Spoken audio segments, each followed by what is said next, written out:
I was running on the trails at the Nathan Hale homestead, 18th century farmhouse and property of a Revolutionary War hero in CT, which is only about a 10-minute drive from my grandmother's lake house. I could not find a map of the trails anywhere online, and there didn't seem to be any signage at the place, just a bunch of random mountain bike trails in the woods. I was only going to run 4 miles, so I estimated that I would run for about 30 minutes, using my watch to keep myself on track.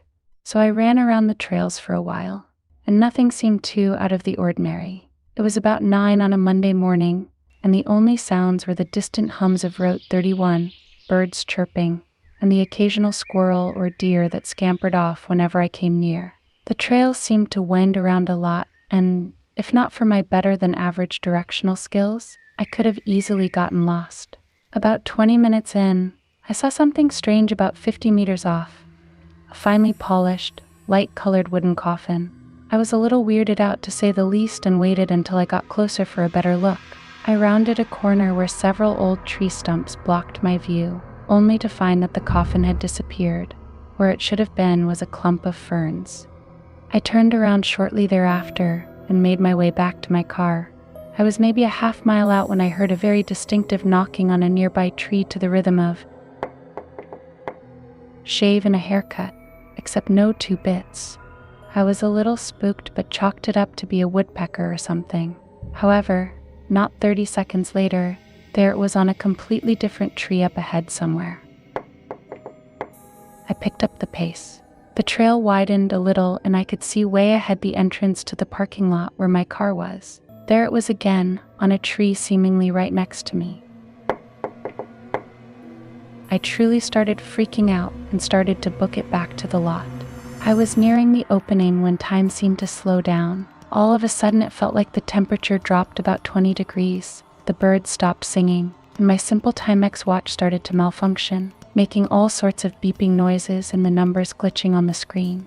The beat sounded impossibly loud this time, like it was hacked into every surrounding tree with a hand axe. An overwhelming sense of dread washed over me as I anticipated hearing the 2 bits refrain, and perhaps worse. I burst into the parking lot, and everything went back to normal. The temperature was back in the mid-70s and birds were chirping away. I looked at my watch, only to discover that it had gone completely blank. I stood there and stared at it until it flashed 12 Monday 1st.01 January 1st. My watch had reset itself. It had never done this before. I got into the car and started the engine. The clock on the radio display read 12. That couldn't be right. It should have been around 9:30 or 9:45 at the latest.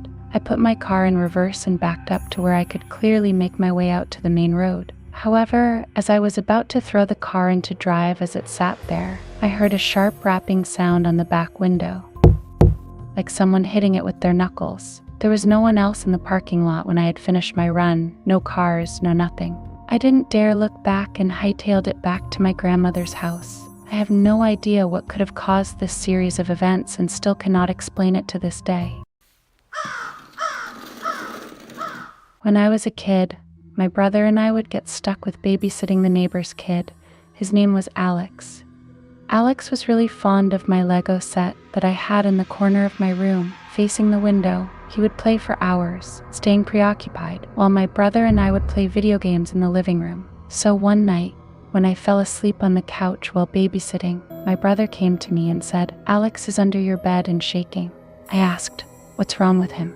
My brother told me to follow him into the room and try to talk him back out from under the bed. I went inside to find him on the verge of tears as he was trembling profusely under my bed. I asked Alex, "What's wrong? Why are you under there?" Alex whimpered while looking at my sliding closet. As I walked toward the bed in order to help him out, he ran. He ran all the way back over to his house and waited on his front steps until his parents got home. Now my parents were out to dinner with him, and he explained the whole story in detail to both his parents and mine. His explanation sent shivers down my spine. When my brother and I left the house to meet up with his parents and find out what happened, my mom told me that Alex was playing with my Legos and heard a slight murmur from my closet, something that resembled a faint vocalization of "come here." He said that he looked behind him and noticed the closet had a slight opening with light peering in from my lamp. He stared at the crack until he saw an eyelid open. He told us that there was a man in my closet. Alex then hid under my bed after he gave out a slight yelp, which attracted my brother's attention. My family rushes back into my house and into my room. In horror, we find my closet door rocked open. My window had been left open when it was previously closed, and a few things knocked over which had not been touched previously. One weekend, I was at my dad's house. He'd come to the upstairs bathroom to get a shave and heard footsteps in my stepsister's room. I thought it was him walking around initially, so I got up to find him standing at her closed door. He looks back at me and whispers, "You can hear that too, right?" I nodded and he opened the door slowly. My stepsister was asleep and never had been awake apparently. There was no way she could have crossed the room, gotten in bed, and pretended to be that convincingly asleep in the 2 seconds it took my dad to open the door. He went in, checked her TV, which had never been on. She had one of those big ones from the 90s that would get warm when turned on. The radio hadn't been on either. Figured maybe it was the beat of a song or something. After that, we heard footsteps a bunch of times, usually very early in the morning. Some of the footsteps were so heavy, they'd shake the ceiling fan of the dining room directly under her bedroom, and they'd woken her up a few times as well. Whenever I'd shower at my dad's, I always felt like someone was standing behind me. Eventually, I got so stressed and paranoid that I refused to shower at the house or even go into the upstairs bathroom. My dad asked me one day, "Do you ever feel like someone's in the shower with you when you're here?" After months of me feeling that way and never mentioning it to anyone. When I was 6, I slept on a bunk bed in a room alone. The bottom bunk was empty, meant for my younger brother, but he was too scared of sleeping in a bed alone. So I was alone in that room that night. I remember a chilling feeling that night. Then it suddenly got really warm, probably because I was undergoing a night terror of some sort. Then I start breathing heavily and open my eyes and see the room is empty. My little night light in the corner of the room comforts me back to sleep, except as I closed my eyes, I felt a heavy hand petting my shoulder. My eyes ripped open, and there was no one in the room. As soon as I lay back down, the petting continued, and I covered my head, just pretending to myself that it was my mom. It took me 12 years to stop sleeping with my head under the covers because of that memory. My mom, of course, knew a woman passed away in that apartment before we moved in, so she always believed it was that woman trying to comfort me.